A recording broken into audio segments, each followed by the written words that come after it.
Friday morning எப்பவும் போல் காலையில் ரொம்ப சீக்கிரமாகவே எழுந்து வேலை எல்லாமே ஸ்டார்ட் பண்ணியாச்சு.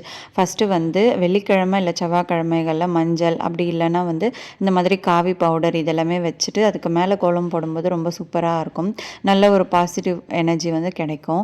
அதனால் வந்து ஃபஸ்ட்டு காவி பொடியை வச்சுட்டு நல்லா அந்த இடத்துல வந்து படிக்கட்டில் போட்டுட்டு அதுக்கப்புறமா அது காயறதுக்குள்ளே வாசலில் வந்து கோலம் போட்டுடலாம் அப்படின்னு சொல்லிட்டு தான் வந்திருந்தேன். வெயில் காலத்தில் இதெல்லாம் யூஸ் பண்ணும்போது பார்த்திங்கன்னா டக்குன்னு அந்த ஈரம் காஞ்சிரும். ஆனால் இப்போ வந்து சுத்தமாக காயவே இல்லை. ரொம்ப நேரம் வெயிட் பண்ணி பார்த்தேன்.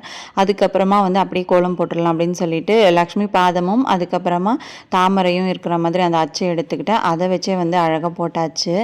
எப்போவுமே வந்து நம்ம வெள்ளிக்கிழமைகளில் இந்த மாதிரி லக்ஷ்மி பாதமோ இல்லை தாமரை வச்சு பூ வரைகிறதோ இந்த மாதிரி செஞ்சோம் அப்படின்னா ரொம்ப ரொம்ப நல்லது. 2 பக்கமும் விளக்கு ஏற்றிட்டு ரொம்ப சூப்பராக வந்து காலையில் பூஜையை கம்ப்ளீட் பண்ணியாச்சு. இந்த வீடியோ பிடிச்சிருந்தா மறக்காமல் ஒரு லைக் பண்ணிவிடுங்க. சேனலை சப்ஸ்கிரைப் பண்ணி